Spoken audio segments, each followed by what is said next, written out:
आज दो खास बातें, हाँ, दो अहम मामलात, दो अहम दिन है आज। बिल्कुल जी। पहला कौन सा? पहले दिन की बात करते हैं और वो पहला दिन है जो इशारों की ज़बान है उसका आज आलमी दिन है और यूनाइटेड नेशंस की तरफ से 23 सितंबर को इशारों की ज़बान का आलमी दिन मनाया जाता है। और इस दिन का मकसद क्या होता है? ये मकसद ये होता है कि इशारों की ज़बान के हवाले से आगाही फराहम की जाए। तो हमने इसीलिए आज हमारा जो शुरू का ये पहला सेगमेंट है जिसमें हम आपसे कुछ इंटरेस्टिंग स्टोरीज़ शेयर करते हैं और उस सेगमेंट के लिए हमने मैमूना बशीर साहिबा को दावत दी है जो कि साइन लैंग्वेज इंटरप्रेटर हैं। अस्सलाम वालेकुम जी। वालेकुम अस्सलाम। कैसी हैं आप जी? आई एम गुड, आप बताएं। तो आज आपको पता है आपका काम क्या है? जी बिल्कुल, मेरा आज जो काम है वो साइन लैंग्वेज इंटरप्रिटेशन है जी। क्या बात तो जो भी डेफ कम्युनिटी है उसके लिए बेसिकली आवाज़ बनना। हाँ। yes. और आपने ये साइन लैंग्वेज जो है वो कब कैसे सीखी थी? ओके, सो बेसिकली मेरे लिए ये मेरी मदर लैंग्वेज है बिकॉज मेरी अम्मी डेफ हैं और अम्मी की वजह से जो है वो एक नेचुरल गॉड गिफ्ट मैं समझती हूँ कि टैलेंट है मेरे अंदर। सही। तो जब आपने सीखी उसके बाद अब आप जो है वो अपनी वालिदा से और अपने भाई से उसी साइन लैंग्वेज में ही कम्युनिकेट कर रही होती हैं। बिल्कुल ऐसा ही है। और बल्कि मैं जब 10 साल की थी तो तब से मैंने ये कम्युनिकेशन गैप को ब्रिज अप करना शुरू कर दिया था अपनी अम्मी के लिए। सही। और देन फिर जब मेरा भाई बड़ा हुआ उसकी स्कूलिंग के लिए कैरियर वाइज तो ये चीज़ इस तरह से स्टार्ट हुई और मैंने साइन लैंग्वेज एक्सपर्ट बनना स्टार्ट कर दिया। क्या बात। ठीक है जी, ज़बरदस्त। ओके, तो हम जो है वो अपनी स्टोरीज की तरफ चलते हैं। अगर हमारे प्रॉम्प्टर के साथ जो है वो बटन लगा हुआ है वो ऑन कर देंगे तो हमारी ज़िंदगी आसान हो जाएगी, है ना? हाँ, तो ज़िंदगी को आसान बनाते हैं, प्रोग्राम को आगे बढ़ाते हैं और आते हैं हम अपनी स्टोरीज़ की तरफ। और जो स्टोरीज़ हैं वो स्टोरीज़ जो हैं हम आपको सबसे पहले जो बात बताएंगे वो है जी इमरान खान साहब की। अच्छा, अब हमारी जो स्क्रीन है उसको हम 2 हिस्सों में डिवाइड करते हैं। एक हिस्से में आपको नज़र आएंगी मैमूना साहिबा और मैमूना साहिबा जो है वो साइन लैंग्वेज से आपको वो स्टोरीज़ बताती रहेंगी और दूसरे हिस्से में हम होंगे और हम सुना रहे होंगे आपको वो स्टोरीज़ सुना रहे होंगे। तो ज़रा स्क्रीन डिवाइड कर दी जाए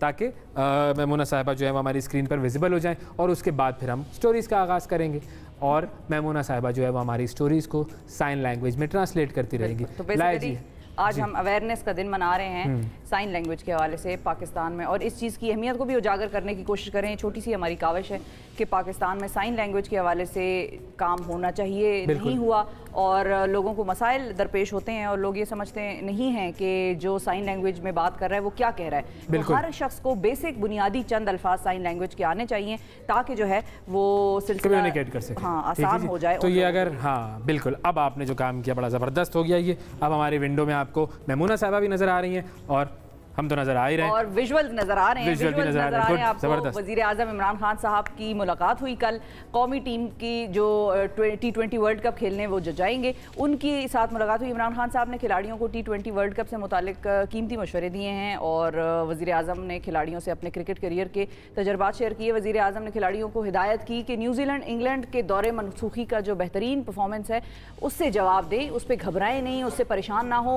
उन्होंने मजीद ये भी कहा टीम को कि प्रेशर ना लें और प्रेशर के हवाले से उन्होंने ये बताया टीम को कि अगर आप प्रेशर लेंगे तो आपकी परफॉर्मेंस पर वो प्रेशर असरअंदाज होगा। अपना फोकस बेहतर रखें। जल्द पाकिस्तान में इंटरनेशनल क्रिकेट टीम जो है, इंटरनेशनल क्रिकेट जो है वो वापस आएगी। खान साहब ने एक और बात भी की। वो क्या? उन्होंने कहा कि हार से मत घबराना और उन्होंने खास तौर पे नसीहत की कि घबराना नहीं है। ये उन्होंने नसीहत अपनी टीम को कर दी है। अब देखते हैं कि टीम जब वर्ल्ड कप में जाएगी तो कैसा परफॉर्म करेगी। तो ये तो थी जी मुलाकात क्रिकेट टीम से इमरान खान साहब की। अगली खबर जो है वो भी ज़रा क्रिकेट से ही रिलेटेड है और क्रिकेट से रिलेटेड वो खबर आई है अफ़गानिस्तान से। और अफ़गानिस्तान के जो क्रिकेट बोर्ड के जो चेयरमैन हैं उन्होंने वनडे सीरीज़ के लिए पाकिस्तान की मेज़बानी की ख्वाहिश का इजहार किया है। अफ़गान क्रिकेट बोर्ड के चेयरमैन, उनका नाम है अज़ीज़ुल्लाह फ़ाज़ली, उन्होंने ये कहा है कि इस हफ़्ते के आखिर में वो पाकिस्तान का दौरा करेंगे जिसमें वनडे सीरीज़ के लिए पाकिस्तान की मेज़बानी की पेशकश करेंगे। और उन्होंने ये कहा कि उनका ख़ित्ते में क्रिकेट के हवाले से अहम ममालिक के दौरे का भी इरादा है। और अफ़गान क्रिकेट बोर्ड के चेयरमैन ने ये भी कहा कि वो 25 सितंबर से पाकिस्तान का दौरा करेंगे, जिसके बाद वो भारत भी जाएंगे, बांग्लादेश भी जाएंगे, UAE भी जाएंगे और वहाँ पर जो है वो सीरीज़ के लिए मामला तय करेंगे। क्या बात, अच्छा है जी, बड़ी अच्छी बात है जी। इसके लिए लुकिंग फॉरवर्ड कि वो उस टीम से हमारी जो है क्रिकेट सीरीज़ हो और हम देखें कि कौन जीतता है कौन हारता है।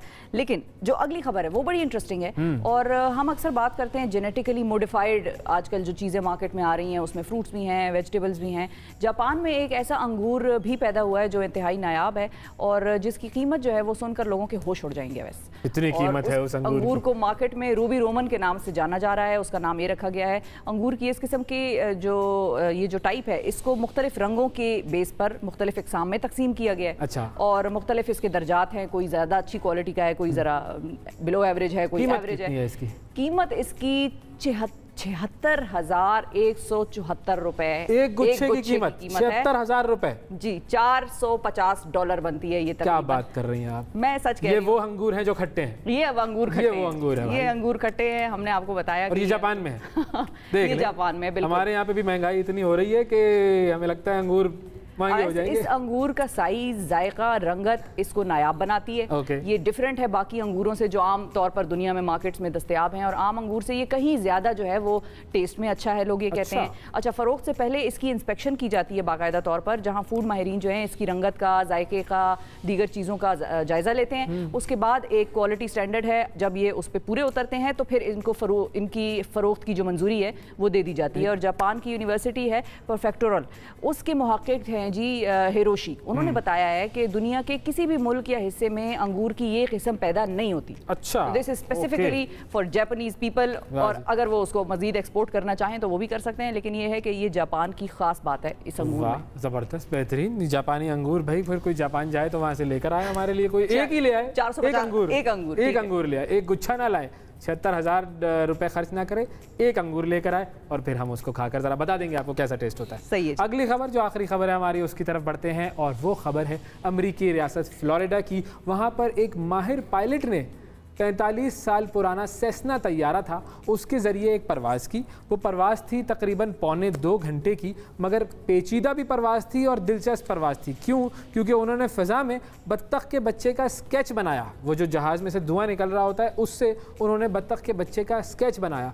और जहाज़ों की जो परवाज़ें हैं और आमदोरफ्त का रिकॉर्ड रखने वाली जो वेबसाइट है उसके मुताबिक इस पायलट ने फ्लोरिडा का साहिली शहर है फोर्ट लॉडरल, उससे मकामी वक्त के मुताबिक सुबह 11:37 पर सेस्ना तैयारे की परवाज़ के ज़रिए उड़ान भरी। और इस दिलचस्प परवाज़ के दौरान तैयारा 5,500 से 6,800 की फिट की बुलंदी पर था और 160 से 160 किलोमीटर फ़ी घंटा की रफ्तार से वो परवाज़ करता रहा। और परवाज़ के अख्ताम पर आपने जब लोगों ने देखा तो जी बत्तख के बच्चे का स्केच बना हुआ था। क्या बात, क्रिएटिविटी ऑन द स्काई, कितना वैसे मज़ेदार बात, कमाल, ज़बरदस्त, बेहतरीन। तो जी ये हमारी जी आज की खबरें थी और इन खबरों को हमने आपके लिए आज के दिन साइन लैंग्वेज में भी पेश किया। मैमूना, आप जो है वो इंटरप्रेट कर रही थी और उम्मीद है कि हमारी वो व्यूअरशिप, वो ऑडियंस जो कि इशारों की ज़बान समझते हैं, उन्होंने आज हमारा प्रोग्राम जो है वो अच्छे तरीके से देखा, समझा और एंजॉय किया होगा बेसिकली। और आपको भी जाते जाते हम साइन लैंग्वेज की ज़बान में गए। Thank you so much, thank you. Good, बहुत शुक्रिया जी मैमूना, थैंक यू जी। फाइनली जी आप कुछ कहना चाहेंगी जो उन लोगों के लिए जो कि साइन लैंग्वेज की ज़रूरत है, जिनकी उनके हवाले से कोई अगर आपके जहन में कोई मशवरा हो जो आप चाहें कि ये होना चाहिए काम? बिल्कुल, मैं उस पर ये कहना चाहूँगी कि सबसे पहले तो घर से ही बेसिक नीड स्टार्ट होती है। बिकॉज़ अभी 2021 का जो साइन लैंग्वेज इंटरनेशनल डे का थीम है वो भी ये है कि ह्यूमन बेसिक राइट है, मतलब हर डेफ पर्सन की ये बेसिक नीड है। तो घर से पेरेंट्स को, सिबलिंग्स को सबसे पहले इस चीज़ की बड़ी ज़रूरत है कि वो अपने डेफ जो सिबलिंग्स हैं या बच्चों को साइन लैंग्वेज में इशारों की ज़ुबान में बात करें। क्योंकि पाकिस्तान में ये सबसे बड़ा ड्रॉबैक है कि घर से उस चीज़ की एक्सेप्टेंस नहीं ली जाती या क्रिएट नहीं की जाती। दूसरा ये है कि पाकिस्तान में बहुत सारे इदारे आजकल काम कर रहे हैं, जिसमें से नौ PDP एक बहुत बड़ा नाम है और वो डेफ कम्युनिटी की सपोर्ट के लिए ऑर्गेनाइजेशंस को भी इंक्लूसिव बना रहे हैं, जॉब अपॉर्चुनिटीज़ भी दे रहे हैं, इवन साइन लैंग्वेज के कोर्सेज भी इस तरह के करा रहे हैं। तो इस तरह की जो NGOs है उसके थ्रू भी जो है वो अगर जिनको साइन लैंग्वेज नहीं आती वो भी सीख सकते हैं। तो कितना ऐसा लगता है सीखने में तकरीबन?